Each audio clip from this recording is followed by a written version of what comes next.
What was the worst job interview you've had? The interviewer insisted on knowing why I'd left graduate school.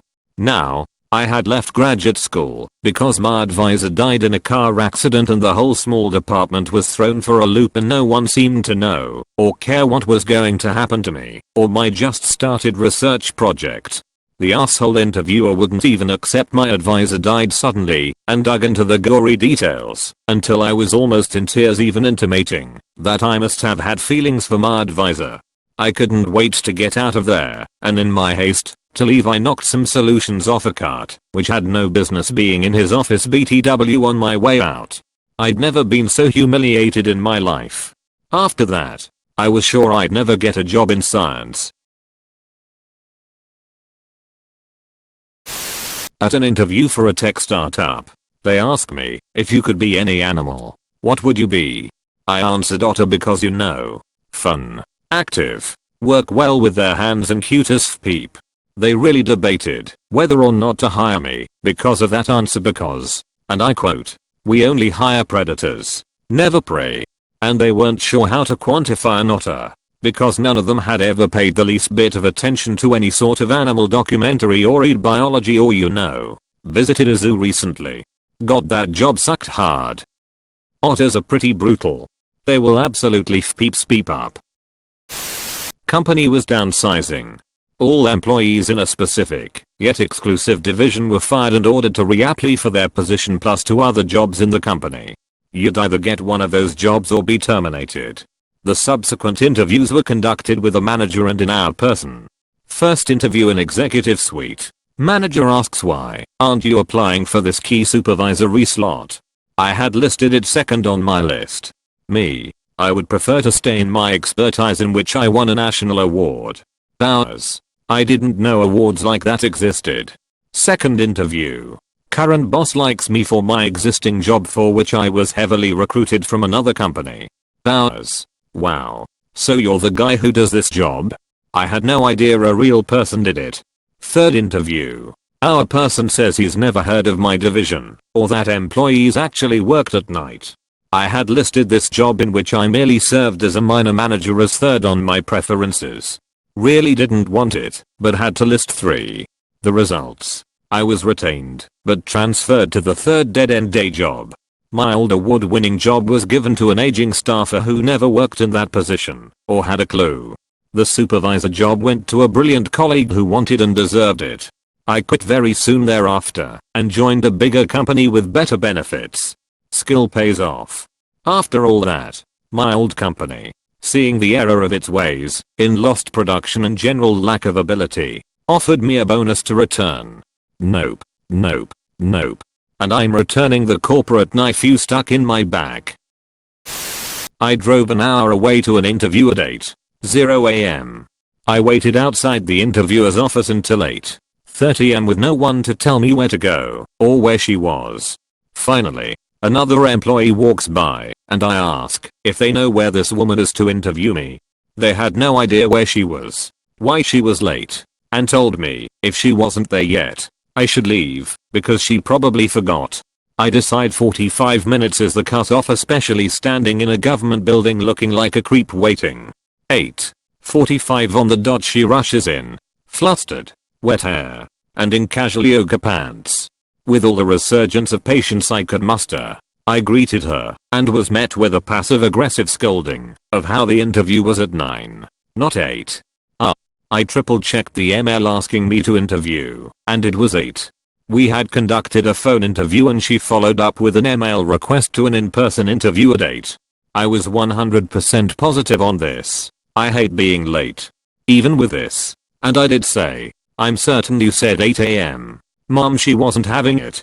Conversely, she also went on about why she was late. Surmounting in. She went to the gym and forgot her underwear to change into and had to stop at a store and buy new ones after working out before coming to work. She told me this in the first 5 minutes. Why? I didn't ask her.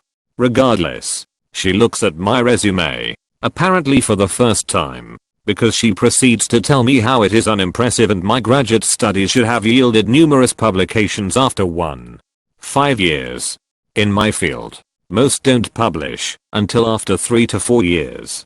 Even still, she kept saying how I had moved up the interview time, showed me the workspaces, and told me I probably wouldn't be interested in what they do there.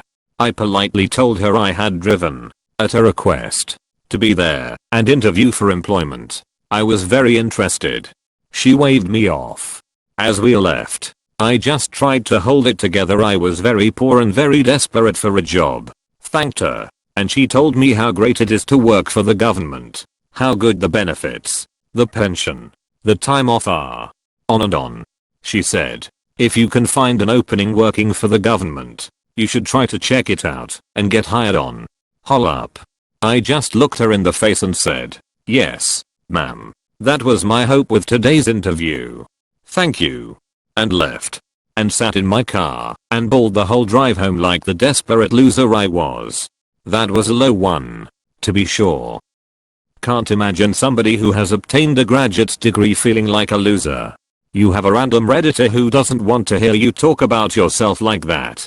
This story seems to imply you're incredibly smart with a good and honest heart. Be proud.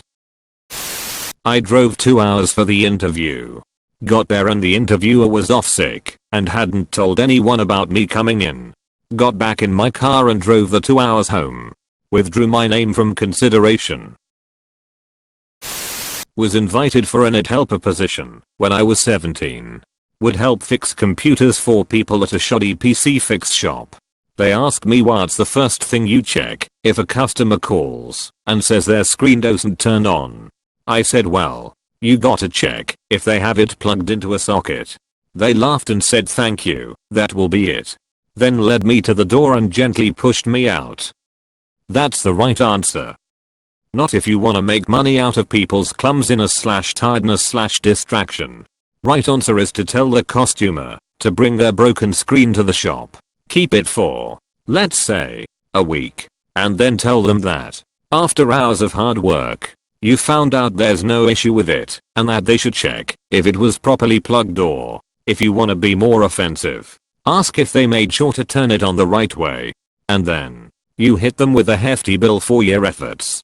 Happened to me as a costumer more times than I'll admit. Guess enough people got tired of that technician that he went broke years ago. I drove an hour to be interviewed for a computer repair tech job at a rental company, and 3/4 of the way through the interview they told me I was perfect for the position. However, they recently removed the position altogether. They then asked if I'd be willing to repair furniture instead until the position opened again. This was quite a while ago, maybe about 2010, and the recession was still hitting the job market pretty badly. Here I am, graduated from college a few years before, and looking for anything. I interviewed for a job calling people trying to recruit them for 2-year college. I think it was National American University. I had experience with customer service and some phone work doing tech support at my college, and this would be within my abilities. About halfway through the interview, I could tell it was going poorly. The guy interviewing me was asking me to give a sales pitch on recruiting, and I was failing. We got to the end, and he was upfront about saying I wouldn't be a good fit for what they needed. However, he did give me a bunch of great advice on how to properly interview and to be able to sell myself to a prospective employer. He even did a little coaching session with me. I knew he could see I was desperate and I was unemployed, and he took time to help me out for my future attempts. I did take his advice and was able to get a decent job eventually. I have always used the tips he gave me, and they have helped me greatly. So to that guy, thanks. 2. 1. The recruiter started to fold my CV into a paper plane during the interview. Didn't get the job. 2. Was pawned off unsuspectingly to the CFO of a company 5 minimums into my interview with the CEO. The CFO had no idea what to ask, so he went the tell me your biggest flaws way. I was so dejected that I said you'll have to hire me to find out. Interview ended 5 minimums later. I spent 30 minutes crying at my hubris and stupidity in the parking lot. Got the job.